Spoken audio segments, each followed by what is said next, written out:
To an investigation now. Home surveillance video might have been the only thing that kept a Central Texas man out of prison. Deputies showed up one night to his home responding to a call from the man's son of someone drunk waving a gun. Now, take a close look. Does this video show an uncooperative suspect or deputies stepping over the line? A family argument broke the peace and quiet of a Caldwell County evening. The father of a teenage boy says he went outside to cool off. And I sat out here another, I think, 20 minutes or so, and I was going to go in and make dinner. Lawrence Falconberry's talking about a night a couple Januaries ago when the sheriff's office paid him a visit that led to him filing a lawsuit. So I turned off the lights, and I saw flashlights down the drive. Falconberry's own surveillance video shows the lawmen approach on foot, their guns drawn. He stood stock still, except to raise his hands in the air. Now, the video is silent. Deputies asked him to turn around, but he didn't. Falconberry says they wanted to put him in handcuffs. Then came the sudden takedown.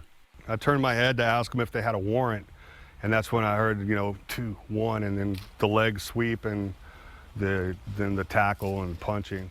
We checked, and Falconberry's criminal record shows no past violence, and he's been out of trouble for more than a decade.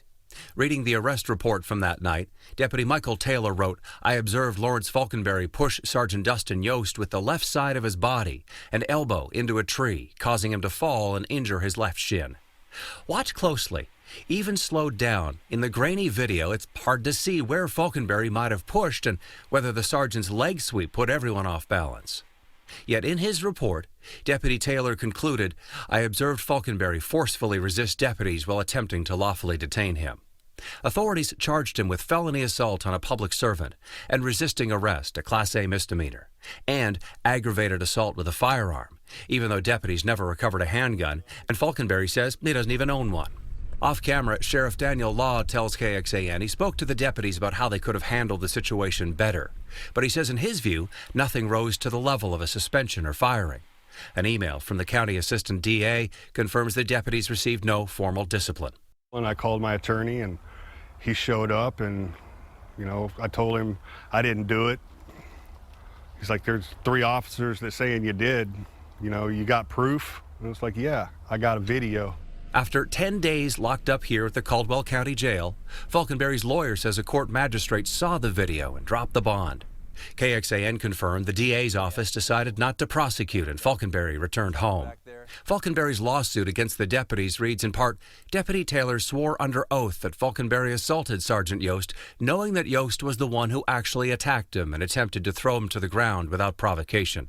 Sheriff Law wouldn't comment on the lawsuit, although the county's attorney's response filed in court denies the allegations. And if there hadn't have been video, what if there wasn't video there? What do you think the outcome would have been? I'd be in prison. You wouldn't be talking to me. You would have never heard my name. Now, Lawrence Falconberry's lawsuit asks for damages for civil rights violations and for the humiliation he says he went through. The local newspaper had reported the initial heavy bond of more than $800,000 in criminal charges, the ones that were dismissed. Well, KXAN looked into other wrongful arrest lawsuits naming the Caldwell County Sheriff's Office. One in 2010 named the same sergeant from Falconberry's arrest. A federal judge eventually dismissed all claims in that case against all parties.